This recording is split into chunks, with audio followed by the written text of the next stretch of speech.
Yes, let's start a bit by looking at the healthcare system right now, which we all know is in desperate need of changes. The costs are already exploding. Healthcare spending in Germany has tripled since the 90s.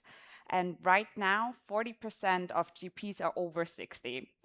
We are going to be lacking a lot of people in healthcare, especially nurses.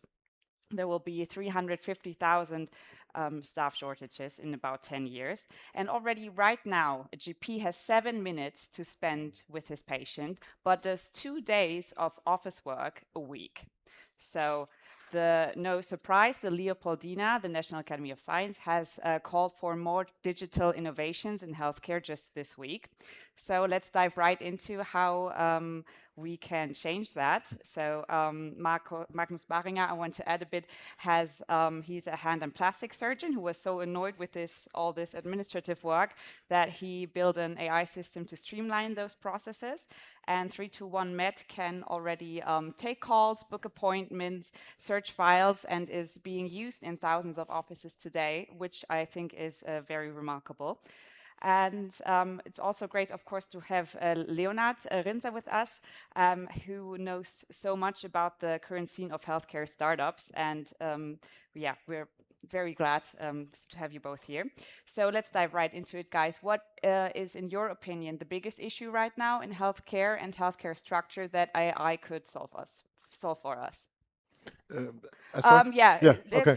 let's hear your Yeah, take okay. again first, So, Magnus. first of all, thank you very much for having me. So, from our perspective, one of the biggest problems for healthcare is the vast amount of valuable human time that is consumed by administrative and organizational work. So, appointment scheduling, documentation, organizing workflows around surgeries and all that stuff. All that takes huge amounts of human attention still.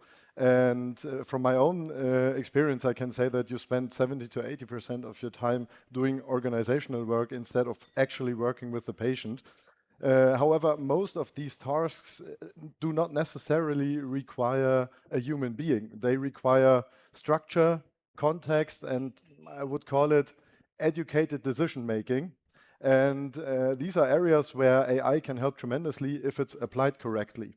So from our perspective, the big opportunity here is to remove most of the stuff that keeps healthcare professionals, doctors, nurses, and so on, away from actually being with patients. And time is one of the scarcest resources in healthcare, and AI has the potential to bring a lot of that time back.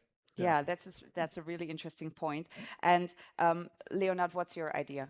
I think I second on that. First of all, I think that's the biggest point on that view. But on the other side, I think what we right now realize, our system is mainly a system for sick care. That's the main topic. And healthcare or health has two sides. First of all, not getting sick or treating people who are sick. On the other side, also helping people to not even get sick. And I think especially there, health and AI, especially AI, has a super huge potential to change that because we have more and more fantastic therapies developed with AI. Of course, there are still most of them in the trials. But on the other side, what I see, what's even more important is that it goes beyond and that it starts even earlier and that we see AI is fantastic if we think about medical superintelligence, but it starts at the point where AI already guides us to make more informed decisions at the right time to stay healthy. And I think that's where I see the biggest potential. We see it right now in the biggest funding rounds that we are currently looking at when we look at URA, when we look at Whoop and all those variables that are now I think $10 billion companies, both of them. Google launched a new model with Google Health AI where they completely reinvented Fitbit in a way to help people to understand their health data.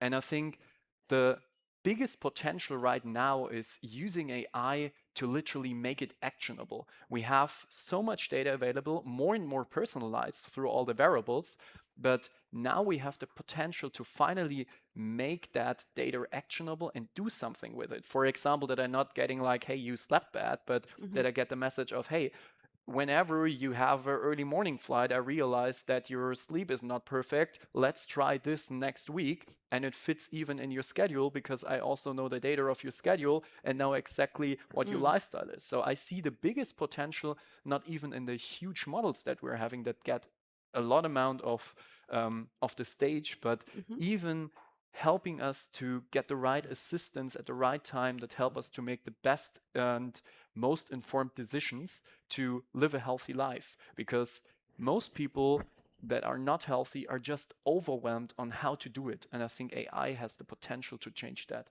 That's a very interesting point because we do already have so many AI health solutions for healthcare and healthcare structure, both on a B2B and a B2C level. But like you said, it's all very fragmented. How do new health businesses deal with this fragmentation, Leonard, and help AI to become less of a tool but more of a player? I think right now we are already seeing it. So we had like first the wearable companies that called themselves, hey, we are a health wearable company like Oura and Whoop. But for example, they even changed the way how they talk about each other, about themselves, and position themselves more like as a health platform. And I think the first thing is that we of course aggregate the data. We have so many silos where whenever, like in the clinic, we have silos, but also at home. And if we connect all of this together, that we can see what are the different interplays between them, then I think it's super, super interesting what we can do. And we see that this happens more and more. The players integrate labs, lab work, so that you can also get your other biomarkers in. The players also cooperate with big medtech and medical institutions, like we saw it with Whoop, with Abbott, and the biggest clinic in the world, with Mayo Clinic. And I think right now we get everything in one place the first time, and that's the big potential, because then we can see what is different when I slept bad, but I also see my lab values are not perfect on that point. And if we have that integrated approach, we are in the first time, we are able to understand what holistically happens with our body. And I think that's the big vision that I'm hoping that we see soon, that we literally have a digital twin of us where we can literally learn what is possible and how we, in the best way, treat ourselves in the best way. Yeah, that's a really interesting point. I'd love to get back on this sort of a more prevention focused. But let me ask you, Magnus. You work with doctors right in the practices. It was also the the fragmentation is their daily business, you know. How do you you combined all these different AI approaches in your tool? Could you tell us a bit about that? Yeah, well, so fragmentation is basically, at least from our perspective, one of the big obstacles for digitization and automation in healthcare. Usually practices, they have like 10 different tools for every task. They have a calendar software, they have a software for video consultations, they have a documentation tool and so on. And most of the time, none of these tools connect to each other at all or very poorly. And that often leads to the human becoming the interface between the systems, which often creates more work than having no tools at all. Yeah. And the problem is there are many reasons for that, but some of the reasons are because that some of the software that is used is still based on legacy technology that is simply too old to bring it to a stage where it's connectable or interoperable. And the other reason is that there are still some companies who build closed ecosystems for economic reasons, and that is very hard to overcome. So what we try to do is build a platform that works a bit like a universal socket for the practice. So the foundation of our system is like a workflow platform that allows you to copy the workflows that you actually have in your practice and bring it to a digital world, so the system knows how you work and you don't have to bend your workflows around the system.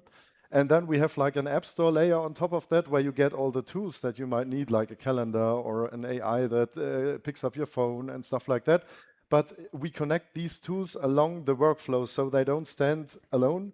They are connected along the workflows of the practice. And our app store is also not closed just for our apps. We also take third-party applications inside our app store. And the workflow layer connects all the different applications to each other. So we can also as I said, work like a universal socket for the practice and connect tools that would not naturally have connections to each other.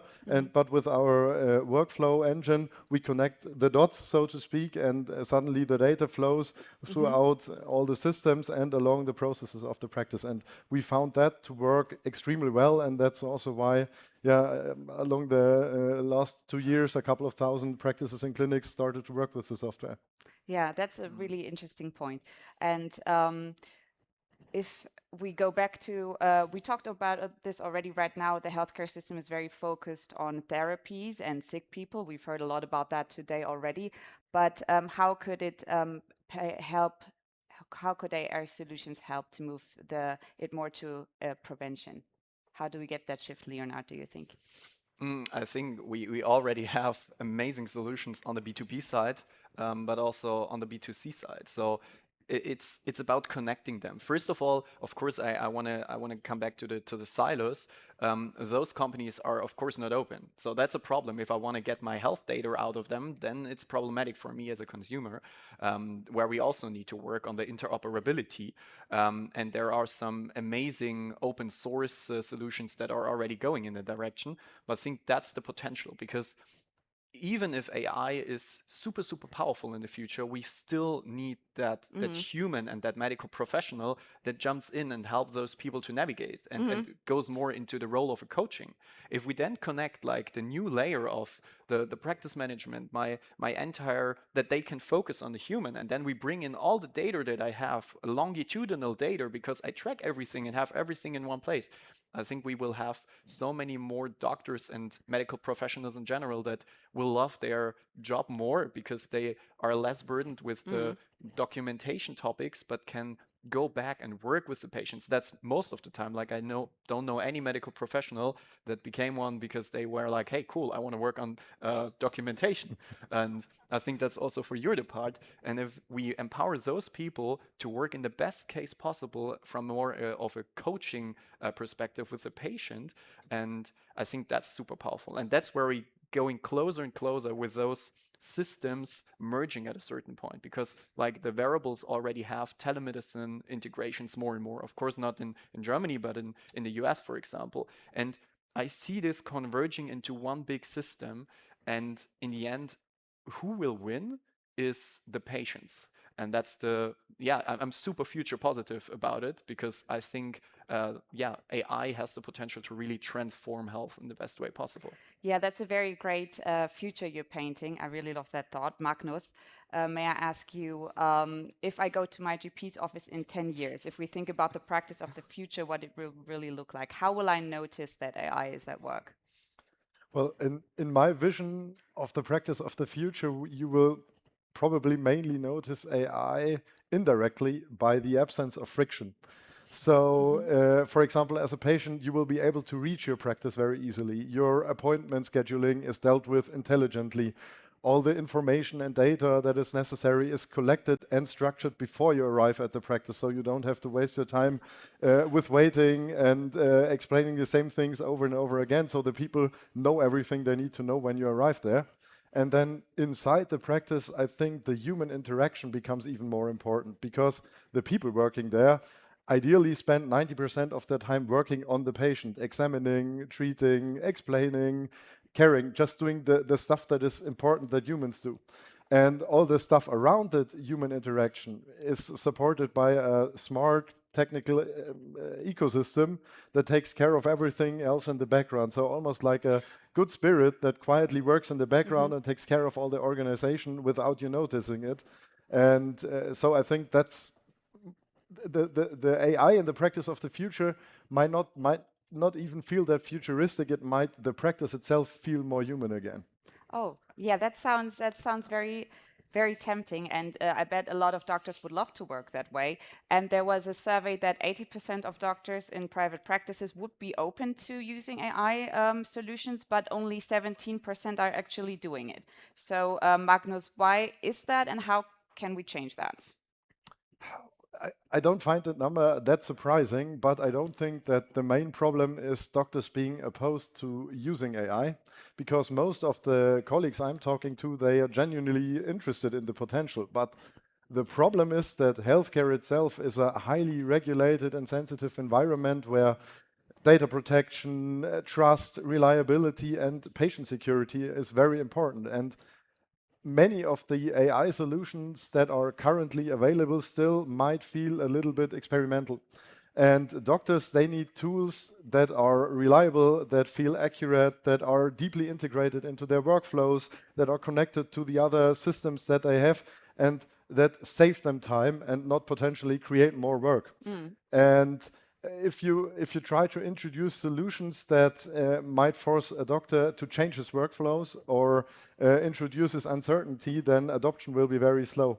And another factor, I think, is that there's still quite a gap between what AI theoretically can do and what the actual solutions that are currently available by the different providers really do for you in your everyday medical setting.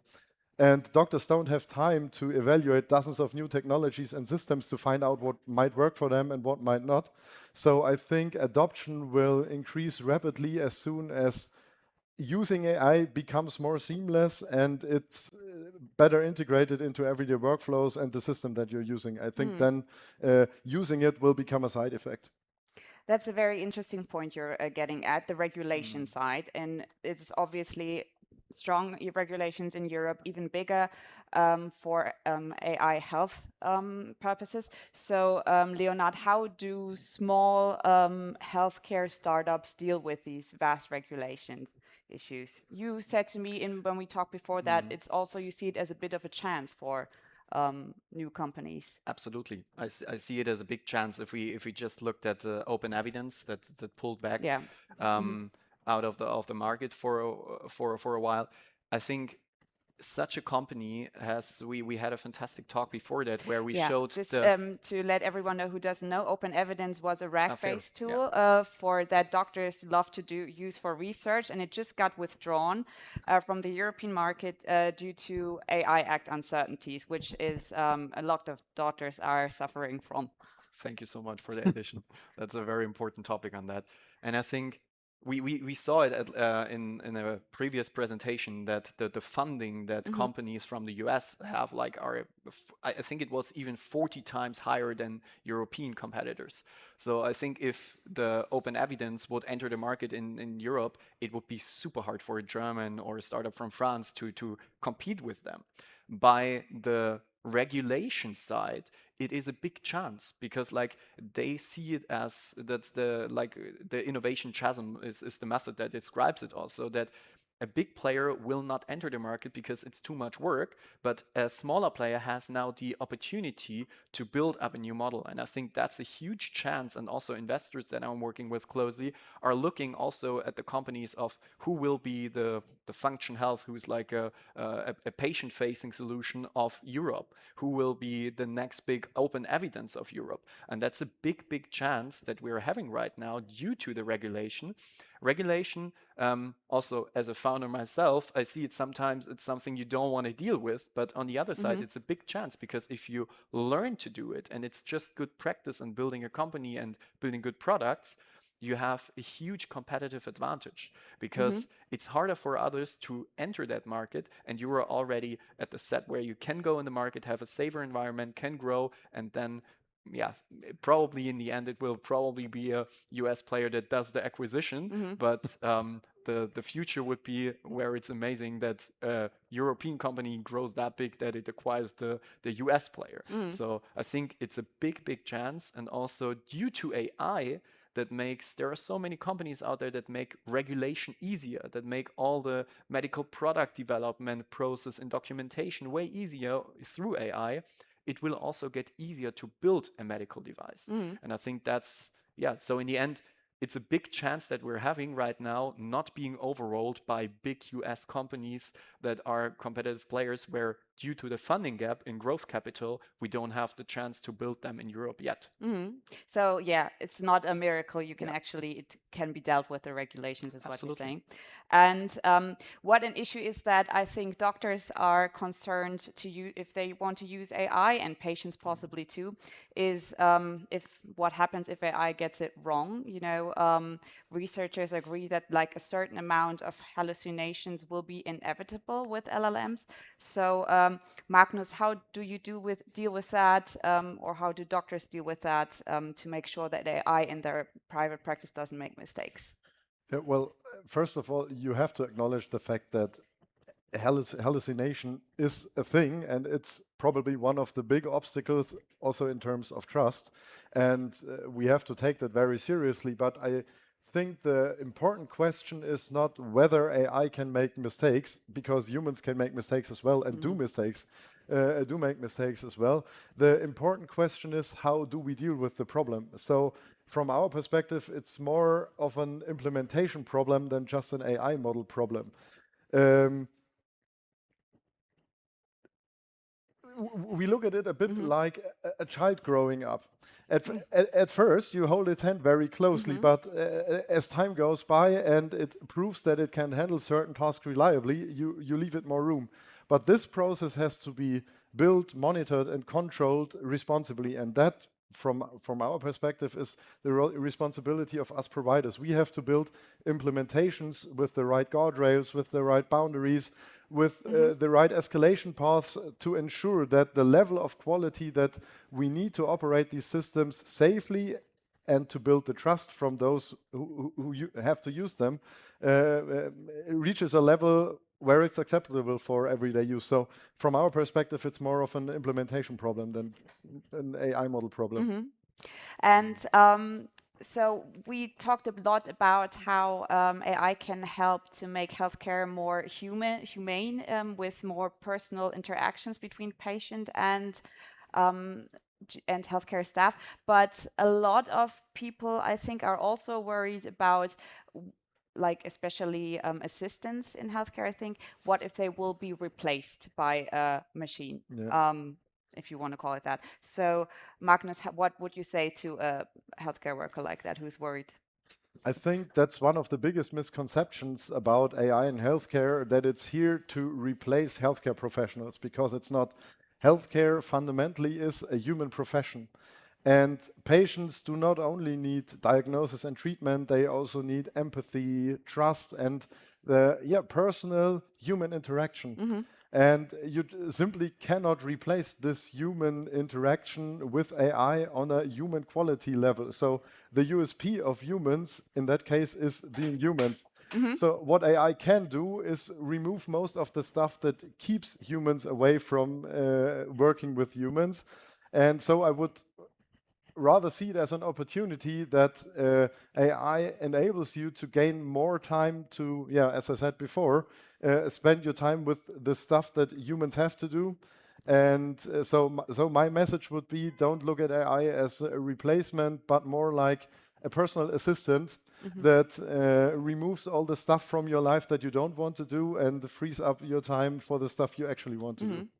Well, this all sounds so exciting, and I'm already happy to be going to my GP's office in 10 years. And well, thank you so much, guys, for being on stage here, and thank you so much, DLD, for having us.